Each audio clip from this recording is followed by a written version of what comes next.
कथा भाई जट्टू जी तपस्वी जी की। खैर करतारपुर की बात है कि उस शहर में जट्टू नाम का एक साधु रहता था। वह हर समय 5 धूनी लगाकर तपस्या किया करता था, इसलिए सभी लोग उसे तपाजी कहकर बुलाते थे। उसे तप करते हुए कई साल बीत गए थे, परंतु उसकी आत्मा को शांति नहीं मिली थी। कई महापुरुषों ने भी उसे समझाया कि तप का झंझट छोड़कर वाहेगुरु जी का सिमरन किया करो, ताकि तेरा कल्याण हो सके और तेरे मन को शांति प्राप्त हो जाए। परंतु उसने किसी की एक भी बात न मानी। वह अपने काम में ही मस्त रहता था। भगत जनों, इसकी पूरी कथा इस तरह है, सभी प्राणी ध्यान से सुने। एक दिन की बात है कि गुरु हरगोबिंद साहिब जी मेरों वाले शिकार खेलने के लिए घूमते घूमते उधर चले गए।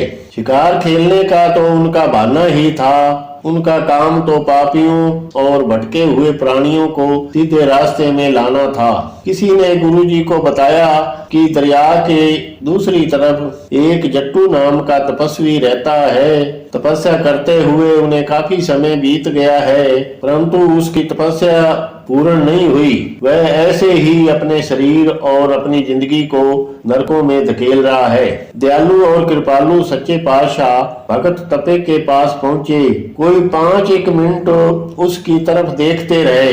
नैनों की प्रेम किरणों से उसके तपते हृदय को ठंडा करते रहे। जब गुरुजी वहां से चलने लगे तो गुरुजी ने बस इतना ही कहा, भाई जट्टू ऐसे क्यों भटक रहे हैं, वाहेगुरु कहो। बस इतने वचन कहकर गुरुजी वहां से आगे निकल गए। इतने शब्द सुनकर जब जट्टू ने अपनी आंखें खोली तो उसे कुछ भरम महसूस होया कि कोई घोड़े वाला उसके पास से होकर निकल गया है। इतना सोचकर उसका मन बेचैन हो गया। उसकी सभी धुनियां ठंडी हो गई। जट्टू में इतनी भी हिम्मत न रही कि वह उन्हें फूंक मारकर दोबारा जला ले। उसके पास पड़ी हुई लकड़ियों को भी उन पर न रख दे। वह आप यह कोतक देखकर हैरान था कि यह क्या हो गया है। वह मुसाफिर उसके दिल में एक नई प्रेम की ज्योति जला गया है। कुछ समय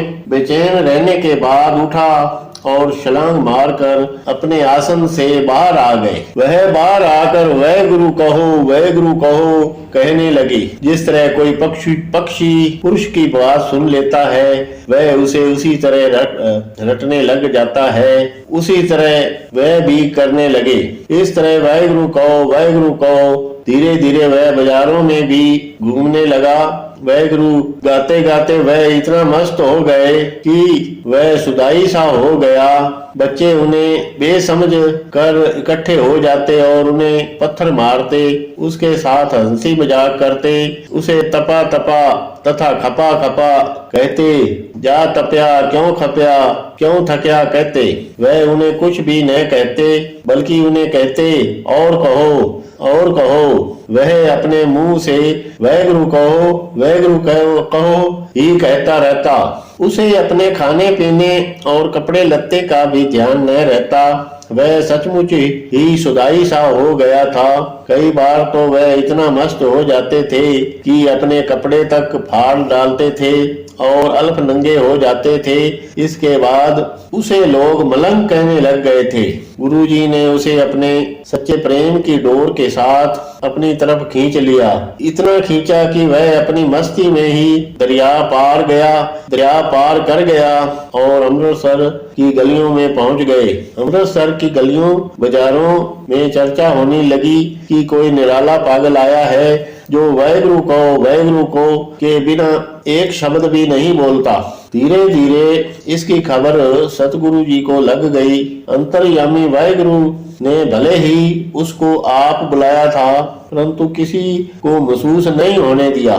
सतगुरु जी ने सेवकों को हुक्म दिया कि उस दीवाने भक्त को दीवान में ले आओ। वह गुरमुख है, वाहेगुरु का सिमरन करता है, उसका मन पवित्र है। गुरुजी ने साथ साथ वर भी दिए। सिख सेवादार बाजार की तरफ गए और भाई जट्टू को लेकर गुरु की हजूरी में पेश किया। गुरु जी ने तपिक के सिर पर हाथ रखा। हाथ रखने की देर थी कि उसे 3 लोक का ज्ञान हो गया। उसने अपने गुरु के आगे सिर झुकाया और मत्था टेका और उसका पागलपन दूर हो गया। वह सीधे रास्ते पर आ गया।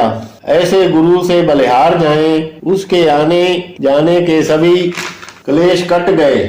बाकी की उम्र उसने गुरु घर और नाम सिमरन करने में गुजार दी और अपना नाम अच्छे भक्तों में दर्ज करा गया। इस कथा से हमें यह पता चलता है कि गुरु का सिमरन करना ही सबसे उत्तम है। इसलिए हर एक प्राणी को गुरु जरूर धारण करना चाहिए।